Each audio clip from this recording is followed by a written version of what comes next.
Hello मेरे प्यारे प्यारे बच्चों, कैसे हैं आप लोग। बच्चों मैं दुआ करता हूं कि आप बहुत अच्छे होंगे, मस्त होंगे, खुश होंगे, बिंदास होंगे और साथ में आप स्वस्थ भी होंगे। तो बच्चों आज के इस वीडियो में हम लोग पढ़ने वाले हैं संबरक या समृद्ध का गुण, जिसे हम लोग अंग्रेजी में क्लोजर प्रॉपर्टी बोलते हैं। तो चलिए बच्चों इसको हम लोग समझने की कोशिश करते हैं, है ना। तो बच्चों एक बात कहना चाहूंगा, ये जो संबरक या समृद्ध का जो गुण है आपको छठा क्लास, सातवां क्लास, आठवां क्लास, ये तीनों क्लास में मिलेंगे। इसलिए आप अगर पहले से इसके बारे में जानकारी रखते हैं तो आपके लिए बहुत ही फायदेमंद होंगे, है ना। तो चलिए देखते हैं बच्चों। सबसे पहले हम इसके बारे में यहाँ बता देना चाहता हूँ, है ना। जैसा संबरक या समृद्ध का जो गुण है उसके बारे में समझा देना चाहता हूँ, ठीक है।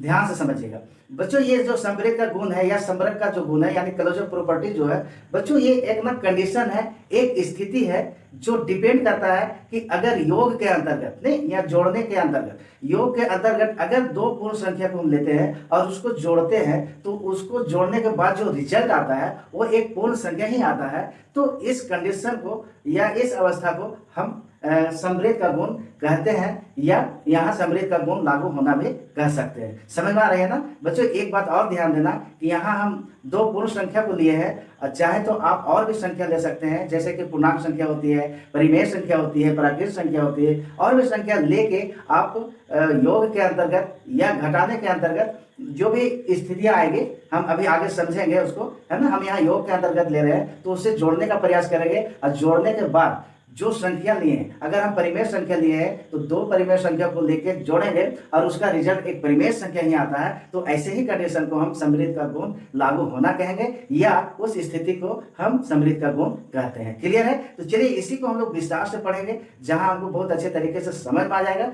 चलिए आइए देखते हैं बच्चों। यहाँ जैसा कि आप देख रहे हो ना कि आपका 4 स्टेप दिया हुआ है, 4 पॉइंट दिया हुआ है, जिसके अंतर्गत हम समृद्ध का गुण जो है उसको क्लियर करेंगे, उसको पढ़ने की कोशिश करेंगे और ये देखने का प्रयास करेंगे, समझने की कि कहाँ समृद्ध का गुण लागू हो रहा है और कहाँ नहीं हो रहा है ना। तो जैसा कि हम देख लेते हैं ये 4 पॉइंट आखिर क्या है। तो पहला पॉइंट जैसा कि आप देख रहे हैं बच्चों, योग के अंतर्गत समृद्ध ना। योग के अंतर्गत समृद्ध का मतलब होता है जोड़ने के दरमियान हम देखेंगे। दूसरा है व्यकलन के अंतर्गत समृद्ध, यानी घटाकर देखेंगे। क्लियर है।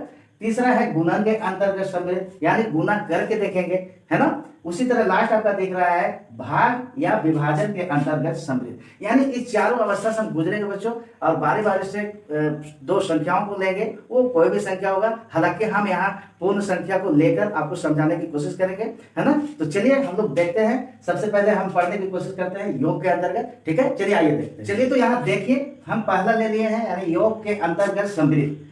योग का मतलब आप लोग सबसे पहले समझिए, ठीक है। योग का मतलब होता है जोड़ना। क्या होता है? जोड़ना। क्लियर है। चलिए हम यहाँ बच्चों दो पूर्ण संख्या लेंगे, ठीक है। दो पूर्ण यानी कोई भी दो पूर्ण संख्या लेंगे और उसको बारी बारी से जोड़ने का प्रयास करेंगे। और जोड़ने का प्रयास क्यों करेंगे? क्योंकि योग के अंतर्गत हम समृद्ध को समझने जा रहे हैं, ठीक है। चलिए तो सबसे पहले हम ले लेते हैं, एक हमने 6 लिया और इसको जोड़ दिया यानी प्लस कर दिए, और एक 5 ले लेते हैं, ठीक है। चलिए ये क्या है? एक पूर्ण संख्या है, ये भी एक पूर्ण संख्या है। अब बच्चों पूर्ण संख्या अगर आपको कंफ्यूजन तो समझ जाइए, पूर्ण संख्या क्या होती है? 0 से लेकर जो अनंत तक होती है संख्या, 0 से लेकर अनंत तक संख्या को हम लोग क्या कहते हैं? पूर्ण संख्या कहते हैं। क्लियर है। अब कोई डाउट नहीं। चलिए तो उसी प्रकार 0 से लेकर अनंत तक पूर्ण संख्या होता है, उसी में हम क्या किए हैं? 6 को एक पूर्ण संख्या लिए और दूसरा क्या लिए? 5 लिए, ठीक है। अब इसको जोड़ते हैं तो 6 और 5 कितना हो जाता है? 11 हो जाता है। क्लियर है। चलिए अभी और भी लेंगे, जैसा कि 3 लेते हैं और 9 लेते हैं ना। तो ये चलिए ये भी एक 3 भी एक पूर्ण संख्या है और दूसरा एक 9 पूर्ण संख्या लिए हैं, और ये दोनों को हम जोड़ते हैं तो क्या हो जाता है? 9 3 होता है 12। क्लियर है। और भी लेके देखते हैं, 10 ले लेते हैं प्लस 4 ले लेते हैं, अब जब ये दोनों को हम जोड़ते हैं तो हो जाता है 14, है ना। और देखिए 7 ले लीजिए और 3 ले लेते हैं, इस तरह दोनों को जोड़ते हैं तो क्या होता है? 10। अब बच्चों यहाँ अब हम समझने की कोशिश करेंगे। क्लियर है ना। हमने दो पूर्ण संख्या लिया और दोनों को जोड़ दिए, ठीक है। यानी बच्चों 6 और 5 को जब जोड़ते हैं तो रिजल्ट हमारा कितना आ रहा है? 11 आ रहा है ना। 11 आ रहा है। 11 भी क्या? एक पूर्ण संख्या। ध्यान दीजिएगा कि ये भी पूर्ण संख्या और ये भी पूर्ण संख्या, जब दोनों को जोड़ते हैं तो क्या होता है? पूर्ण संख्या। यानी 11 भी पूर्ण संख्या हुआ, है ना। यानी कोई दूसरा संख्या नहीं आया, यानी दो पूर्ण संख्या को जब जोड़ रहे हैं तो वो उसका रिजल्ट भी क्या आ रहा है? एक पूर्ण संख्या आ रहा है। चलिए और देखते हैं आगे।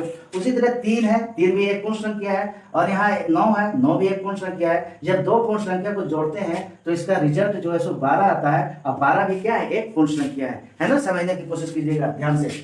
यहाँ 10 है, 10 भी एक पूर्ण संख्या, 4 भी एक पूर्ण संख्या। जब दो पूर्ण संख्या को जोड़ रहे हैं तो 14 आता है, और 14 भी क्या है, एक पूर्ण संख्या है। क्लियर है। उसी तरह क्या है, 7 है, 7 भी एक पूर्ण संख्या, 3 है, 3 भी एक पूर्ण संख्या। जब दो पूर्ण संख्या को जोड़ रहे हैं तो उसका रिजल्ट जो आता है वो 10 आता है, और 10 भी क्या है, एक पूर्ण संख्या है। मतलब बच्चों यहाँ आप देख रहे हैं जितना भी मैंने पूर्ण संख्या को, दो पूर्ण संख्या को जोड़े हैं उसका रिजल्ट उसी पूर्ण संख्या में आया है। मतलब दो पूर्ण संख्या का जोड़ हमेशा पूर्ण संख्या ही आ रहा है। तो बच्चों इसी कंडीशन को हम लोग क्या कहेंगे, समृद्ध का गुण यहाँ लागू होना कहेंगे, या तो ये समृद्ध का गुण, इसी अवस्था को हम लोग समृद्ध का गुण कहते हैं। क्लियर है। सिंपली हम यहाँ यही समझना चाहेंगे, या समृद्ध का गुण का कहना यही है कि अगर दो पूर्ण संख्या लेते हैं तो पूर्ण संख्या ही आना चाहिए, तभी हम यहाँ लागू होंगे, अन्यथा हम लागू नहीं होंगे। तो बात समझ में आई ना। यानी क्या है कि दो पूर्ण संख्या को जब जोड़ा जा रहा है तो पूर्ण संख्या ही आना चाहिए। ये किसका कहना है, समृद्ध का गुण का कहना है। यानी योग के अंतर्गत अगर दो पूर्ण संख्या को जोड़ते हैं तो एक पूर्ण संख्या ही आना चाहिए, तब हम वहां लागू होंगे, अन्यथा नहीं लागू होंगे। ये किसका कहना है, ये समृद्ध का गुण का कहना है। यानी बच्चों यहाँ आप देख रहे हैं कि जब भी पूर्ण संख्या को जोड़ा गया तो एक पूर्ण संख्या ही आया, यानी जब भी जोड़ा जा रहा है तो एक पूर्ण संख्या आ रहा है हमेशा। तो ऐसे स्थिति को, ऐसे कंडीशन को क्या कहेंगे, समृद्ध का गुण कहते हैं। तो बच्चों ये आपका क्लियर हो गया होगा योग के अंतर्गत। यानी हम यहाँ कह सकते हैं कि पूर्ण संख्या का जो संग्रह है वह योग के अंतर्गत समृद्ध है, या यहाँ समृद्ध का गुण है सो लागू हो रहा है। क्लियर है बच्चों। चलिए अब हम लोग दूसरा पढ़ेंगे, और दूसरा क्या है, वो व्यंजक का के अंतर्गत है। तो चलिए तो बच्चों आप जैसा कि देख रहे हैं, अभी हम लोग जस्ट नंबर 1 पढ़े थे योग के अंतर्गत। अब यहाँ हम लोग पढ़ने वाले हैं व्याकरण के अंतर्गत समृद्ध। ठीक है। यानी व्याकरण के अंतर्गत समृद्ध, यानी सबसे पहले हम यहाँ व्याकरण का मतलब समझ लेते हैं। व्याकरण का मतलब होता है घटाव। तो अब हम यहाँ जैसा कि नंबर 1 में हम लोग क्या पढ़े थे योग के अंतर्गत, तो वहां हम लोग जोड़ दिए थे नहीं। तो जस्ट यहाँ हम लोग क्या करेंगे, दो पूर्ण संख्या लेंगे और वो दो पूर्ण संख्या को घटाने का प्रयास करेंगे, क्योंकि हम लोग व्याकरण के अनुसार या अंतर्गत हम लोग पढ़ रहे हैं ना। तो यहाँ घटाने के दरमियान देखेंगे या घटाने के बाद क्या रिजल्ट आता है उसको देखेंगे, और उस पर डिपेंड करता है कि यहाँ समृद्ध का गुण लागू होता है कि नहीं। क्लियर है। तो चलिए हम लोग देखते हैं। तो बच्चों जैसे कि हम यहाँ फिर से ले लेते हैं, कोई हम 10 ले लिए और इसको हम क्या करेंगे, घटाएंगे, यानी 5 घटा देते हैं। अब रिजल्ट इसका क्या आता है, तो 5 आता है नहीं। यानी 10 एक पूर्ण संख्या है और उसको घटा दिए दूसरा पूर्ण संख्या नहीं, यानी 10 में दूसरा पूर्ण संख्या 5 को घटा दिए तो यहाँ रिजल्ट 5 आ गया। क्लियर है। और भी देखते हैं, 12 है, 13 कर दिए। अब इसका रिजल्ट क्या होगा, ध्यान दीजिएगा। 12 में -13 कर दिए, यानी 1 आएगा, और जो बड़ा होता है उसका चिन्ह भी आ जाता है यहाँ, है ना। ये देख लीजिए, यानी -1 आ गया। और भी देख लेते हैं बच्चों, 8 -3 यानी कितना आ जाएगा, 5 आ जाएगा। उसी तरह और देख लो, 10 -15 कर दो, यानी -5 आ जाता है। अब ध्यान याद दीजिएगा, अब हम इसको समझते हैं नहीं, यहाँ क्या समृद्ध का गुण लागू होगा कि नहीं। तो बच्चों जैसा कि हम क्या बोले, दो पूर्ण संख्या ले रहे हैं, दो पूर्ण संख्या को घटाने का प्रयास कर रहे हैं। तो जैसे यहाँ पहला में क्या है, यहाँ 10 है, ठीक है। 10 में क्या किया, माइनस कर दिया, कितना, 5, और इसका रिजल्ट क्या आता है, 5। यानी 10 एक पूर्ण संख्या है, 5 भी एक पूर्ण संख्या है, और इसका रिजल्ट 5 आया, और 5 में क्या है, एक पूर्ण संख्या। यहाँ तक ठीक है ना। चलिए आगे देखते हैं। यानी 12 है, 12 में घटा दिए 13, है ना। क्लियर है। 12 में घटा दिए 13 तो उसका रिजल्ट आता है आपका कितना, -1। तो बच्चों -1 जो है सो एक पूर्ण संख्या नहीं है, यानी पूर्ण संख्या माइनस में नहीं होता है। तो यहाँ गड़बड़ हो रहा है ना, यहाँ क्या हो रहा है, गड़बड़ हो रहा है, यानी हमेशा एक पूर्ण संख्या नहीं आ रहा है। ये -1 को हम लोग पूर्णांक संख्या भी बोल सकते हैं, लेकिन यहाँ सिस्टम क्या है कि पूर्ण संख्या को घटा रहे हैं पूर्ण संख्या के साथ, तो यहाँ पूर्ण संख्या ही आना चाहिए था, लेकिन यहाँ नहीं आ रहा है, यहाँ कोई और संख्या आ जा रहा है। यानी पूर्ण संख्या है 12, 13 भी पूर्ण संख्या है, लेकिन इसका जो रिजल्ट आया है वो क्या है, माइनस में आ गया है, और माइनस वाला पूर्ण संख्या नहीं होता है। तो चलिए और आगे देखते हैं। 8 है, 8 भी एक पूर्ण संख्या है, उसमें माइनस कर दिया कितना, 3, यानी 3 भी एक पूर्ण संख्या, 8 भी एक पूर्ण संख्या, और 3 भी एक पूर्ण संख्या। जब दोनों को घटा दिया गया तो उसका रिजल्ट एक पूर्ण संख्या ही आ रहा है, यानी 5 है सो क्या है, पूर्ण संख्या है ना। उसी तरह यहाँ देखते हैं 10 में घटा दिया गया है कितना, 15 को, यानी 10 भी एक पूर्ण संख्या है और 15 भी पूर्ण संख्या है, लेकिन इसका रिजल्ट जो है बच्चों क्या आ रहा है, -5 आ रहा है, और -5 जो है सो पूर्ण संख्या नहीं है। यानी बच्चों यहाँ हम क्या देख रहे हैं कि सदैव हमेशा एक पूर्ण संख्या को पूर्ण संख्या में घटाया जा रहा है तो उसका रिजल्ट हमेशा पूर्ण संख्या नहीं आ रहा है, कुछ और भी आ जा रहा है। इसका मतलब यहाँ ये हो रहा है कि समृद्ध का गुण है सो लागू नहीं हो रहा है। और समृद्ध का गुण का कहना क्या है कि अगर हमें दो पूर्ण संख्या को घटाते हो तो हमेशा पूर्ण संख्या ही आना चाहिए, अगर नहीं आता है तो हम यहाँ लागू नहीं हो पाएंगे। अर्थात बच्चों यहाँ समृद्ध का गुण है सो लागू नहीं हो रहा है, क्योंकि कहीं पूर्ण संख्या आता है और कहीं पूर्ण संख्या नहीं आता है। यानी ये क्लियर नहीं है, ये गारंटी नहीं है कि घटाएंगे, दो पूर्ण संख्या को घटाएंगे तो एक पूर्ण संख्या ही आएगा, ये गारंटी यहाँ नहीं है। इसलिए बच्चों यहाँ समृद्ध का जो गुण है यानी समृद्ध का जो गुण है वो लागू नहीं होगा, या इस स्थिति को हम समृद्ध का गुण नहीं कहेंगे। यानी बच्चों यहाँ ये कह सकते हैं कि दो पूर्ण संख्याओं का जो संग्रह है वो व्याकलन के अनुसार है ना, ये जो दो पूर्ण संख्या का जो संग्रह है वो व्याकलन के अंतर्गत समृद्ध नहीं है। क्लियर है, यानी यहाँ बच्चों समृद्ध का गुण है सो लागू नहीं हो रहा है, ये क्लियर हो गया। चलिए अब हम लोग पढ़ने वाले हैं तीसरा जो है गुणन के अंतर्गत समृद्ध। क्लियर है, चलिए आइए देखते हैं। तो बच्चों अब हम लोग पढ़ने वाले हैं तीसरा जो है गुणन के अंतर्गत समृद्ध। क्लियर है, अभी हम लोग दो पढ़ चुके हैं, योग के अंतर्गत समृद्ध और व्याकरण के अंतर्गत समृद्ध। अब हम लोग क्या पढ़ने वाले हैं बच्चों, अब तीसरा पढ़ने वाले हैं गुणन के अंतर्गत समृद्ध। यानी कि जिस प्रकार हम योग के अंतर्गत व्याकरण के अंतर्गत दो पूर्ण संख्या को लेकर योग के अंतर्गत जोड़ने का प्रयास किए और व्याकरण के अंतर्गत घटाने का प्रयास किए, उसी तरह अब हम यहाँ दो पूर्ण संख्या लेंगे और उसे गुना करेंगे, और गुना करने के बाद जो रिजल्ट आता है वो देखते हैं कि हमेशा पूर्ण संख्या आता है या कुछ और भी आ जाता है। क्लियर है, चलिए बच्चों एक बात यहाँ और मैं फिर से समझा देना चाहता हूँ कि इस वीडियो में बच्चों मैं पूर्ण संख्या को लेकर आपको समृद्ध का गुण समझाने का कोशिश कर रहे हैं। आप बच्चों जो स्थिति जो जिस तरह हम बता रहे हैं ना उस तरह आप दूसरे संख्या को भी लेके ट्राई कर सकते हैं, देख सकते हैं कि वहाँ समृद्ध का गुण लागू हो रहा है कि नहीं। जैसे कि दो परिमेय संख्या भी आप ले सकते हैं और योग के अंतर्गत दोनों परिमेय संख्या को जोड़कर देख सकते हैं कि वहाँ परिमेय संख्या ही आता है या दूसरी संख्या आ जाती है। तो बच्चों ये आप करके देख लीजिए। मुझे यहाँ मेन मकसद है बच्चों समृद्ध को समझाना, जो आपको बहुत ही अच्छे तरीके से समझ में आ रहा होगा। तो चलिए देखते हैं बच्चों। अब यहाँ तीसरा जो है गुणन के अंतर्गत समृद्ध है ना। अब यहाँ दो पूर्ण संख्या लेंगे और उसको हम लोग क्या करेंगे, गुना करने का प्रयास करते हैं। ठीक है, बारी बारी से क्या करेंगे, गुना करने का प्रयास करेंगे। चलो जैसे कि पहला हमने ले लिया 5, इसको गुना कर दिया 6 से। अब यहाँ जोड़ लीजिए, देखो बच्चों ये भी क्या है, ये पूर्ण संख्या है और ये भी पूर्ण संख्या है, यानी हम दो पूर्ण संख्या लिए गुणन के अंतर्गत है इसलिए हम गुना करेंगे। ठीक है, यानी दो पूर्ण संख्या लिए और इसको दोनों को क्या करेंगे, गुना करेंगे तो हमारा रिजल्ट आता है 30।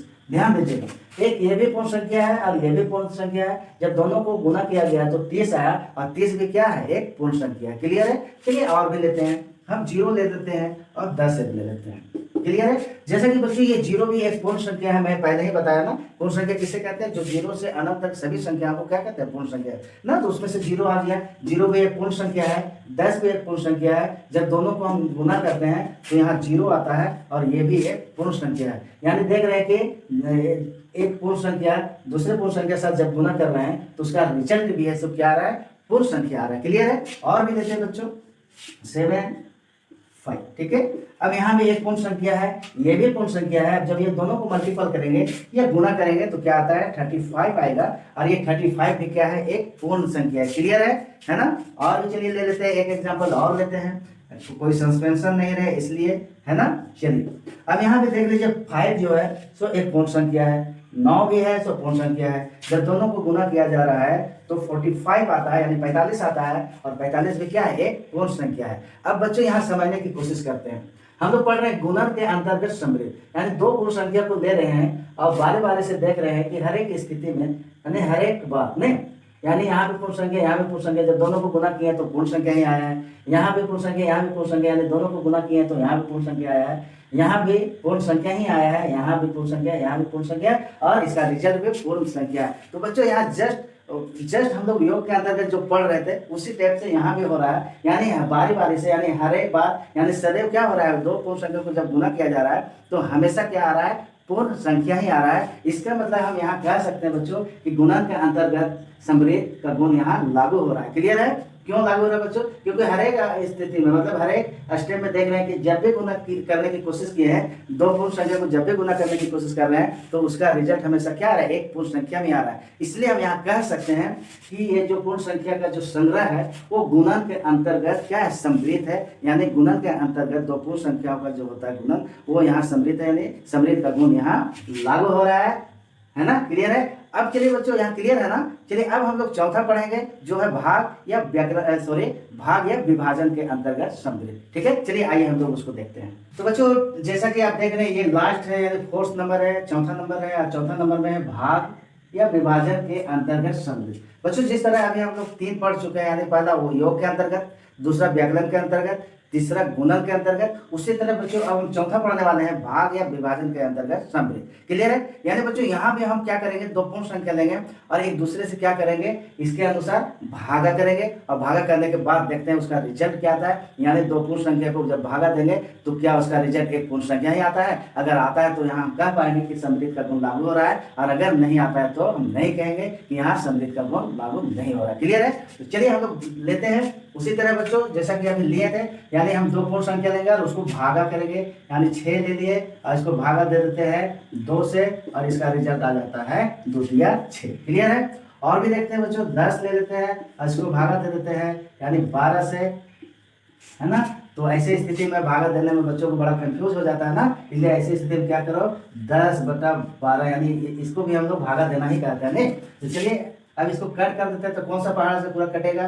2 से देख लेते हैं ना, 2 25 10 हो जाता है और 2 छक्के 12 हो जाता है, यानी अब कटेगा नहीं, यानी इसका रिजल्ट आ जाता है 5/6। क्लियर है? और भी चलिए देख लेते हैं, 8 ले लेते हैं, 8 को भागा दे देते हैं, कितना? 2 से दे देते हैं, और इसका रिजल्ट क्या आ जाएगा? 2 चौके 8, यानी 4 आ जाएगा इसका रिजल्ट। और भी बच्चों और भी ले लेते हैं ना, चलिए हम यहाँ 12 ले लेते हैं और इसको भागा दे देते हैं 18 से।